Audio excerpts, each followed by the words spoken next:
Welcome, everyone. I'm Michelle Schumann, the Artistic Director of the Austin Chamber Music Center, and I'm so happy to have Peter here from the American String Quartet. You're a violinist with the American String Quartet. We are very, very excited about your upcoming performance in really a short period of time. It's not too long from now. So thank you for being with us today. I really appreciate that. It's my pleasure. You are in Wisconsin right now at a festival, correct? We are, yes. The quartet has been teaching the last few days, and we are getting ready for a performance this weekend. This is the Madeline Island Music Camp, which is our first time here in northern Wisconsin. It's very beautiful, and the students are wonderful. We have 3 different levels of students, and we're enjoying interacting with them very much. So, what are the different levels of students? It's high school, a very high level of high school students, and some conservatory students, and then there are 3 fellowship quartets who are actually staying for an extra week. We won't be here; we'll be in Austin, but they're doing it's more intensive work, and I guess they're sort of formed quartets who are part of this program as well. And teaching has been a huge part of the American String Quartet really since your inception. Can you talk more about that and mentoring string quartets and what that has meant to you? Sure. Well, the American Quartet's been around for a long time, and I think being part of a conservatory a residency at a conservatory has always been part of the position, and summer festivals as well. We've always had a position in the Aspen Festival. We were the quartet in residence in the Taos School of Music. So it's changed a lot, because when we were a lot younger, when I joined the quartet in 1990, I was almost the same age as some of the students I was teaching, and I was a little more self-conscious about it. Now, with so many young quartets coming out of the woodwork and wonderful quartets finding careers in music, it is more of a mentoring position, and I enjoy it a lot, because I feel like after all these years, I have a lot to tell them, not just about the music, because so many of these kids are such fantastic musicians already. Great players, but just about the life in music, and about what to expect and what to be careful, to avoid. And that's an interesting position to be in. And 25 years after being in the quartet, it's changed, it's evolved a lot. But the wonderful thing about teaching, and especially chamber music teaching, is dealing with the music. It's such a I have a private teaching class at the Manhattan School of Music as well. It's a very different thing, because there you're responsible for developing the student as a violinist. Right. But chamber music coaching and teaching, you're really just dealing with the substance of the music and getting at that. And you're oftentimes dealing with people who feel, we call each other quartetniks, because it's sort of people who get it and who want to be involved in it in the same sort of detailed way that we've always, spent our lives trying to understand. And so it's that's actually more fun for me than private teaching, which is a great responsibility, but a little more developing as somebody as a violinist. Yeah, and I feel like there's been an even bigger explosion lately of young musicians who are interested in learning chamber music and becoming professional chamber musicians. I think people used to feel, especially string players, used to feel the path was an orchestral job.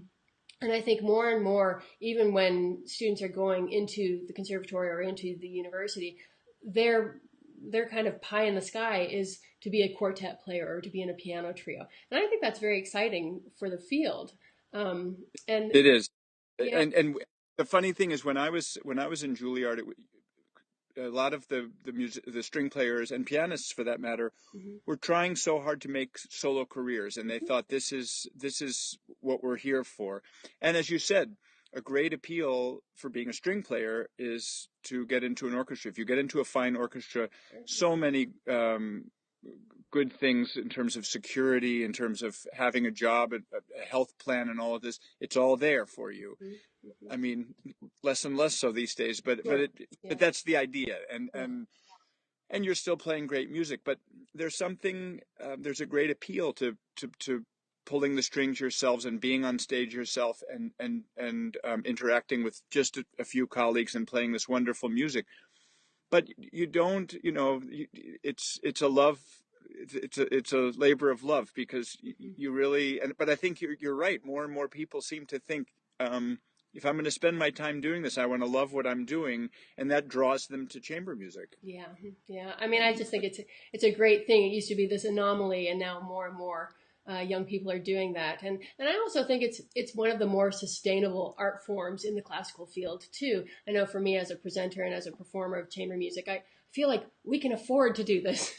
This is, Right. it's not such a scary endeavor like having an opera company. I think I would die if I had an opera company because it's such a huge mountain to climb Right. just in terms of financially. So it's nice to be a part of an art form that people are so excited to be a part of and so excited to feel the intimacy of and be able to sustain it as well too. So I think that's a great thing too.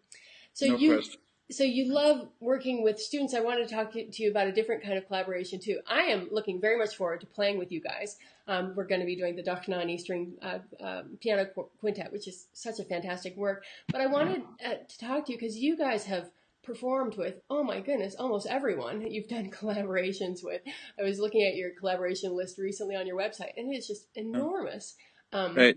And I just wanted to, and for me, I love meeting new people by playing with them. I feel like it's the way to get to the essence of who a person is, the easiest way with playing. So I just love that. And I can't wait to meet you guys through playing You're playing, yeah. in that short period of time. But I wanted to ask you about some of the more memorable collaborations you've had. If you could just kind of talk about that and what those experiences Sure. meant to share. Yes, well, obviously with Quartet and the there are a lot of different ways that the combinations are made. The piano quintet is a huge one. We've had some amazing clarinet quintet collaborations over the years, and recently some sextet. String sextet collaborations, which have been very enjoyable. We did a South American tour with Andres and Roberto Diaz playing a sextet program, which was actually oftentimes when you do mix and match chamber music performances, it'll be a string quartet concert which ends with something like what we're doing in Austin. Yeah. But this was designed as a string sextet program, so we played the sextet from the opera Capriccio by Strauss, and then we did a Brahms sextet, and then we did the Tchaikovsky Souvenir de Florence on the second half. And it was kind of fun just to, have the whole program be sextets and to just hear them side by side. But it was fun with the Diaz brothers because not only are they wonderful instrumentalists and musicians, but it was a lot of fun to tour with them in South America. They're both Chilean, and so they showed us around a lot. And I think that's one of the fun things about collaboration. Oh, did I I'm lose here. you briefly? Oh, can you there hear you me? are. Okay. Yeah. When you play Now I in can, your yes. own group, you know the variables and you know how you prepare for concerts. But when you add the extra element, there's a new something new that comes into the picture, and not just with the playing, but also with telling stories at meals.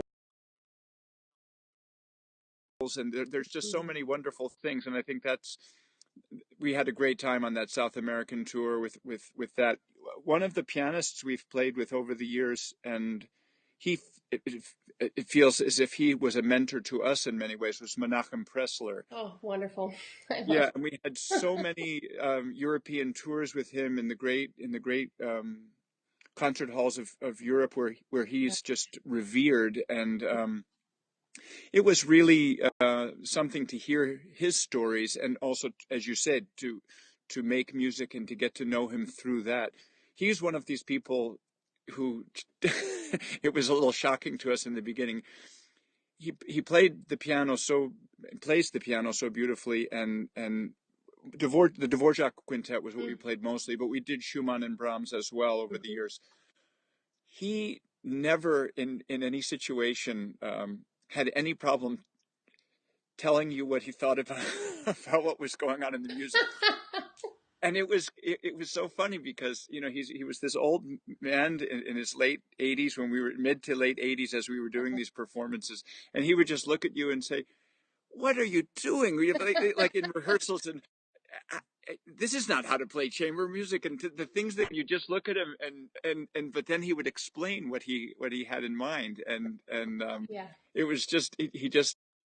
I think his years in the Bose Art Trio, he told us afterwards in meals, I just never had the sense that I had to couch my comments. I just wanted to say what I wanted to be able to say, and I hope everybody will say that to me as well, because, we're all musicians going through this process. Nobody needs to be rude, but I just want to be able to say what I feel.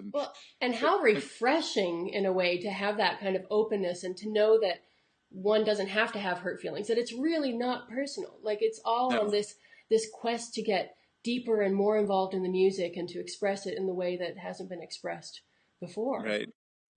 And he was such a colorful player as we collaborated. And so many places in chamber music where you really felt like you weren't playing with a pianist who was against you, but part of a group of 5 people who were all after colors, and he encouraged us to find those colors. Oftentimes bowings that I had used because I was trying to project above a pianist who was playing, really playing the instrument with a lot of power. Yes. Menachem would rein it in and say, look, we are 5 instruments, but we're one instrument, and we need to create these same colors together. And he was able to do it on the piano. So that was remarkable. That was one thing. I had the Bose Art Trio at the Austin Chamber Music Festival the last year that they were together. I felt very lucky to have been able to get them in that last season. And there you are. I lost you just for a second. And I turned pages for him because he had asked me, who is turning pages? And I said, I have a wonderful student who's very skilled and very good. He's like, I don't need that person. I need the best page turner in this city. And I said, well, I guess that's me. So I turned pages for him, and I was so struck while he was playing and while I was so close to that. I came to this realization that Menachem Pressler is not a pianist at all. He is part of this machine, of this trio. He was part of this animal, basically. And when he needed to sound like a string player, he sounded like a string player. And when he needed to have that percussive sense of the piano, he was able to do that. But he was able to morph the color of the instrument in a way that became one with those other 2 players. And to me, actually, I'm so glad that I turned pages for him, because I think that was a defining moment for me as a pianist, realizing that I didn't really want to be a pianist at all. I wanted to be that kind of player, that I wanted to be, to make those kind of animals out of the many people who are playing. So it's so definitely exciting. It was inspirational in that way. All these concerts and rehearsals we had with him, and so that was definitely a highlight. On the clarinet side, we had some really nice performances with Richard Stoltzman. I love him too. And he's a character, and we did Brahms and Mozart a lot with him. And I remember one memorable time where we had played the Brahms quintet with him a number of times, and we showed up in a city, and we hadn't seen him for a month or so, and he looked at us and he said, jazz musicians, once they know a piece the way we all know this piece and we've played it before, they just show up and play off of each other. And he said, I would prefer in this concert not to show up and do a 2-hour rehearsal and figure out we're taking time here, we're doing this.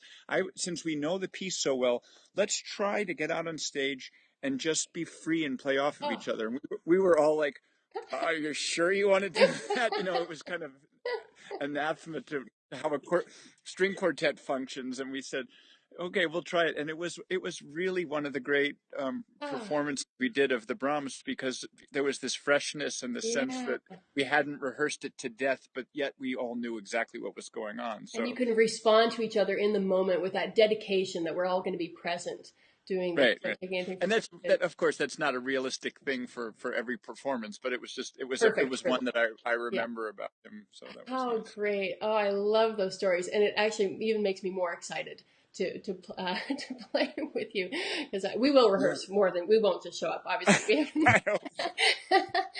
but it's really exciting. Now, the program that you are doing in Austin, you're playing Mozart and Dvorak, and then we'll do Dochnani on the second half.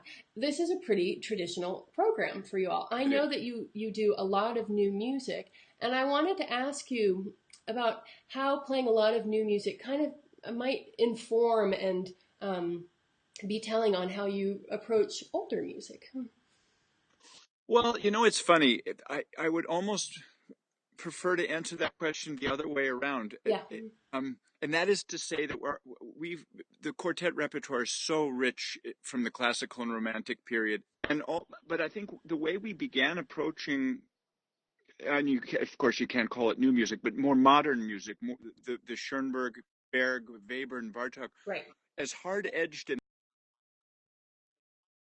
and sometimes atonal as that music can be, we've always tried to look and find the element that the stylistic element that makes the music tick on an emotional level, on a what is this music about, and not just because I think oftentimes the reason modern music is audiences feel that they can't get it, it feels unapproachable, is that it's so sort of hard-edged and put together in an intellectual way, and they feel as if they're not going to understand what's going on. And we feel it's our job when we play the modern music to actually find what is the expressive element that's going on here, and how can we get that across. So when we're playing Berg and Webern and Schoenberg, we're thinking Schubert when we're playing that, and we're thinking of the Viennese past. Same thing when we play modern music now that's written for us now. Where is the composer going with this? What's the dance element? Not what's the tempo and let's make sure that the rhythms are accurate, but let's figure out what the composer had in mind. What's the character of the piece? And if we can somehow convey that with the modern music, I think because that's how we feel when we play Beethoven and when we play Schubert and we play Mozart. We're trying to, and that music speaks to us maybe a little more immediately because it's more familiar, and we've all lived with it in our background for a longer period of time. But in the end, it's still all storytelling. And I think that's an important element of that. So that's what we're after with a lot of, we of course if it fits together like a puzzle and you have to work with the metronome and work to understand every rhythm to make it work, you have to do that. But that's not where the process ends. And I think trying to make this music to humanize it in some way, and to if it is necessary, and I think that's the key. Indeed. Well, I think the program that you're playing is beautiful. I think it's just going to be stunning. Everyone here in Austin is so excited to have you. Have you played Austin before? Or when did you play Austin? Do you know? It was years ago. I'm not exactly sure. I know that Dan and Laurie are inner voices since they've been in the quartet for so many years. Laurie is a founding member, so that would go back to 1974, and Dan joined just a year later. They've been in Austin, and I have too, but it was a while back. It's been more than a decade, so I'm not exactly sure when the last time we were there, but we're thrilled to be returning and to be playing with you and to be playing this program. I know it's a rich cultural scene in Austin, and we've played in a lot of Texas towns over the years, in San Antonio and in Houston a lot, in Dallas. So I'm very excited about this. I know a lot of people who teach in Austin and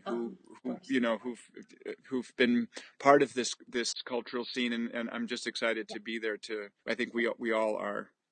We have great audiences in Austin, and we've been able to cultivate a really wonderful scene with the festival. So you're gonna love the people. And actually, we're playing in a brand new concert hall, so that's exciting. So we get to kind of test that out, and that'll be a lot of fun too. Well, I can't wait. Thank you so much. I want to tell you one more story, and that is that I was teaching a kid today up here in northern Wisconsin, and I said, "Where are you from?" He was I think a high school kid or maybe a college kid, young, And he said, I'm from Austin. Of course. And I said, oh, well, we're playing there next week. And he said, oh, I'll come to the concert. And so So he was I don't the know high his school. name. Was it one of the high schoolers, or was it one of the college, or? I'm not exactly sure. Okay, but you'll see them next week, and that's hysterical. That's very funny. How random and wonderful. Well, good. A wonderful violinist, yeah. Yeah, really great. Well, again, thanks so much for taking the time. Can't wait to see you very soon. Likewise, thank you for interviewing me. I'm glad to have done this, and we look forward to performing with you so much. It's going to be a great experience. Excellent. I can't wait. So we'll see you soon. Safe travels. Have a good time. Thank you. Bye-bye. Bye-bye.